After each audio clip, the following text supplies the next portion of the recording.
قرب قیامت کا ایک ایسا فتنہ جس کا خوف اور دبدبہ ہر زمانے میں پایا جاتا تھا۔ اس فتنے کا ذکر اگر صحابہ کرام کی مجلس میں ہو جاتا تو صحابہ زارو قطار رونا شروع کر دیتے اور اس فتنے سے اللہ پاک کی پناہ مانگتے۔ دوستو، آج کی اس ویڈیو میں بات کروں گا اس کائنات کے سب سے بڑے فتنے کی، یعنی دجال کی۔ یہ دجال کون ہے اور دجال حقیقت میں کس شخصیت کا نام ہے؟ دجال کی پیدائش کب اور کیسے ہوئی اور دجال کے ماں باپ کون ہیں؟ اور کیا حضور پاک صلی اللہ علیہ وآلہ وسلم کے زمانے میں بھی دجال موجود تھا؟ دجال اس وقت کہاں ہے اور دجال اس دنیا میں کب ظاہر ہوگا؟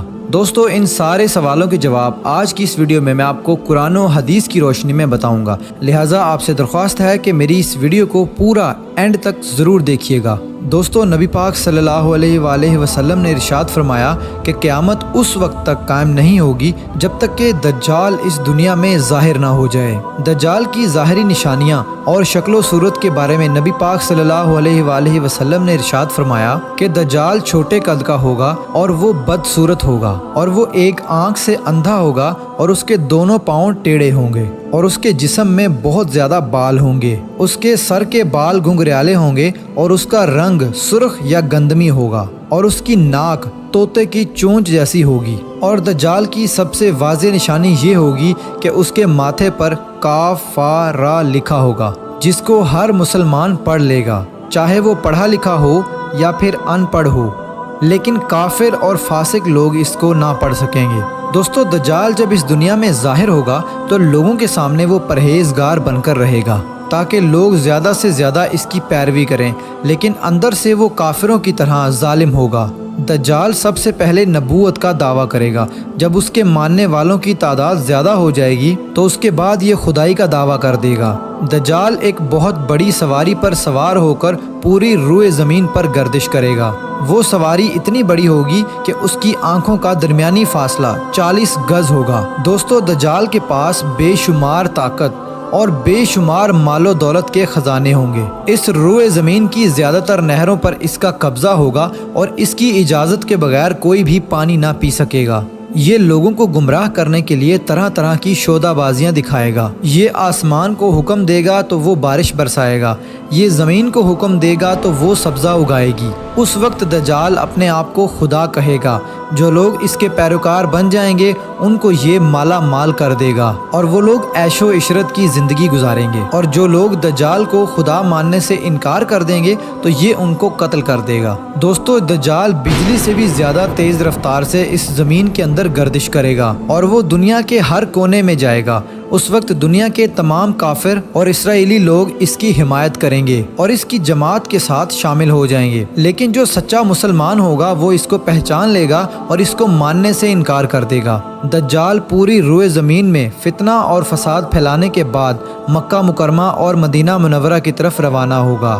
جب یہ مکہ میں داخل ہونے کی کوشش کرے گا تو اس کو مکہ میں داخل ہونے سے روک دیا جائے گا اور آخرکار مکہ سے ذلیل و خوار ہو کر مدینہ منورہ کی طرف جائے گا۔ اس وقت مدینہ منورہ کے 7 دروازے ہوں گے اور ہر دروازے پر اللہ تبارک و تعالیٰ کی طرف سے ایک نگہبان فرشتہ مقرر ہوگا جو اس کو مدینہ منورہ میں داخل ہونے نہیں دے گا۔ اس وقت دجال مکہ اور مدینہ کے باہر کھڑے ہو کر ایک خوفناک چیخ مارے گا۔ اس وقت مکہ اور مدینہ کے اندر جو بھی لوگ منافقین ہوں گے وہ اس کی آواز سن کر باہر نکل آئیں گے اور دجال کے گروہ میں شامل ہو جائیں گے۔ دوستو، دجال 40 دن تک دنیا میں رہے گا اور آخرکار امام مہدی علیہ السلام اور حضرت عیسیٰ علیہ السلام کے ساتھ اس کا مقابلہ ہوگا۔ اس وقت دجال کا لشکر دنیاوی اعتبار سے مسلمانوں سے زیادہ مضبوط اور زیادہ طاقتور ہوگا۔ اس وقت مسلمانوں اور دجالی گروہ کے درمیان ایک بہت بڑی جنگ ہوگی۔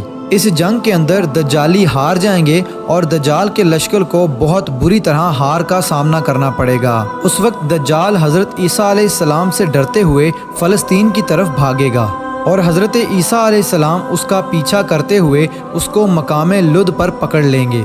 اور اللہ تبارک و تعالیٰ کے حکم سے دجال کو قتل کر دیں گے۔ دوستو اب بات کرتے ہیں کہ دجال کون ہے اور اس کے ماں باپ کون ہیں۔ دجال کی پیدائش کے متعلق مختلف روایات ملتی ہیں، جیسا کہ نبی پاک صلی اللہ علیہ وآلہ وسلم کے دور کی بات ہے کہ جب مسلمان مکہ سے مدینہ کی طرف ہجرت کر رہے تھے کہ انہی دنوں میں مدینہ کے اندر ایک یہودی عورت نے ایک بچے کو جنم دیا جو کہ پیدائشی کانا تھا۔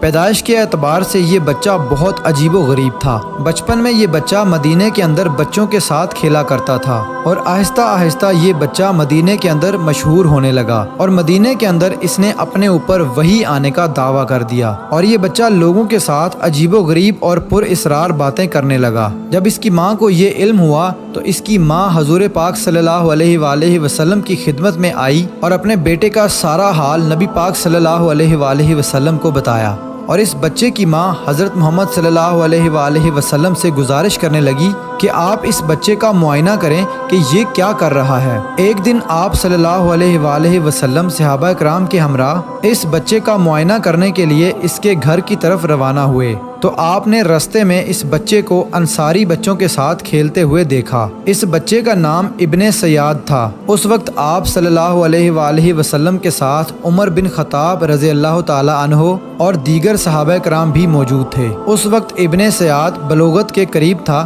لیکن جوان نہیں ہوا تھا۔ آپ صلی اللہ علیہ وآلہ وسلم اس کے قریب گئے لیکن اس کو پتہ نہ چلا تو آپ صلی اللہ علیہ وآلہ وسلم نے اس کی کمر پر ایک ضرب لگائی اور ابن سیاد سے فرمایا کہ کیا تم گواہی دیتے ہو کہ میں اللہ کا رسول ہوں؟ تو ابن سیاد نے آپ صلی اللہ علیہ وآلہ وسلم کی طرف دیکھا اور کہا کہ میں گواہی دیتا ہوں کہ آپ اللہ کے رسول ہیں۔ پھر ابن سیاد نے آپ صلی اللہ علیہ وآلہ وسلم سے کہا کہ کیا آپ گواہی دیتے ہیں کہ میں اللہ کا رسول ہوں؟ تو آپ صلی اللہ علیہ وآلہ وسلم نے ابن سیاد کو چھوڑ دیا اور فرمایا کہ میں اللہ اور اس کے رسولوں پر ایمان لایا۔ اس کے بعد آپ صلی اللہ علیہ وآلہ وسلم نے ابن سیاد سے پوچھا کہ تو کیا دیکھتا ہے؟ تو ابن سیاد نے کہا کہ میں سمندر پر عرش دیکھتا ہوں۔ تو اس وقت آپ صلی اللہ علیہ وآلہ وسلم نے ارشاد فرمایا کہ وہ ابلیس کی چال ہے۔ تو اس وقت ابن سیاد نے حضرت محمد صلی اللہ علیہ وآلہ وسلم کو بتایا کہ میرے پاس سچی اور جھوٹی خبریں آتی ہیں۔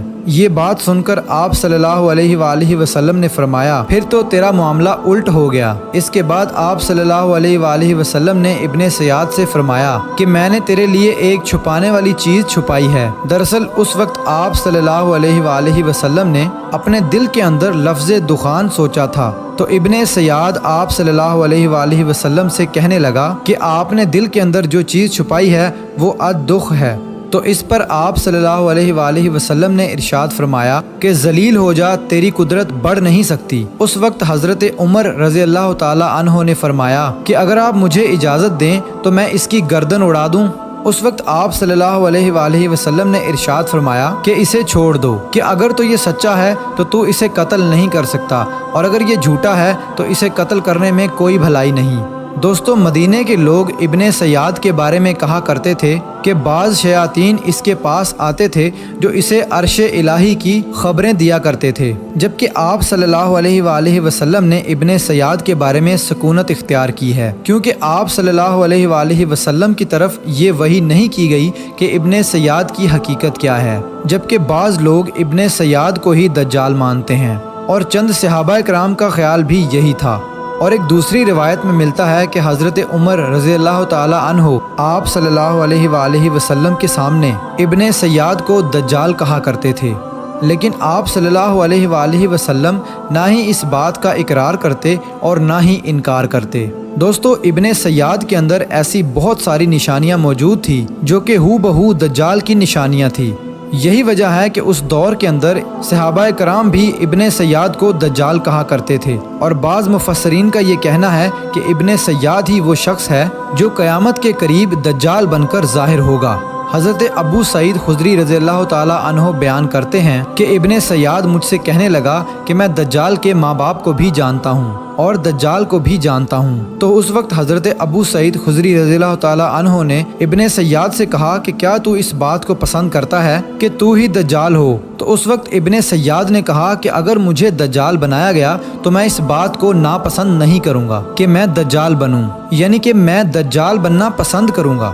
دوستو بعض مفسرین کا کہنا ہے کہ ابن سیاد دجال نہیں ہے، کیونکہ یہ بعد میں آپ صلی اللہ علیہ وآلہ وسلم پر ایمان لے آیا تھا، بلکہ دجال حضرت سلیمان علیہ السلام کے دور میں جنات اور انسانوں کے ملاپ سے پیدا ہوا تھا اور اس کے ماں باپ کو قتل کر دیا گیا تھا، اور دجال کو ایک جزیرے کے اندر قید کر دیا گیا، اور انسانوں اور جنات کے ملاپ سے پیدا ہونے والا بچہ یعنی کہ دجال آج بھی اسی جزیرے پر قید ہے، اور اس کے ساتھ ساتھ شیطان اس کو ہر بات کی وہیں پر خبر دیتے ہیں۔ دجال کی پیدائش کے بارے میں حضرت امام زرکاری رحمۃ اللہ علیہ بیان کرتے ہیں کہ دجال وہ فتنہ ہے جس کو اللہ تبارک و تعالی نے اس وقت پیدا فرمایا جس وقت حضرت آدم علیہ السلام کو جنت سے نکالا گیا تھا، اور دجال کو بنا ماں باپ کے پیدا کیا گیا۔ دوستو حقیقت تو یہ ہے کہ دجال قیامت کے قریب ظاہر ہوگا، اور اس کی جو نشانیاں ہوں گی وہ آپ صلی اللہ علیہ وآلہ وسلم کی احادیث میں واضح طور پر مل جاتی ہیں۔ لیکن یہ دجال کہاں ہے، اور یہ کہاں سے آیا، اور یہ کیسے پیدا ہوا، اور اس کے ماں باپ حقیقی طور پر کون ہیں، اس کے بارے میں کسی کو کوئی علم نہیں ہے۔ اس کا علم صرف اللہ تبارک و تعالیٰ کی ذات کے پاس ہے۔ اللہ پاک ہی بہتر جانتا ہے کہ دجال حقیقت میں کون ہے اور وہ کیسے پیدا ہوا۔ اللہ تبارک و تعالیٰ سے دعا ہے کہ اللہ پاک اپنے پیارے حبیب حضرت محمد صلی اللہ علیہ وآلہ وسلم کے صدقے ہم سب کو دجال کے فتنے سے بچائے اور ایمان کی سلامتی کے ساتھ ہمیں زندگی گزارنا اور مرنا نصیب فرمائے۔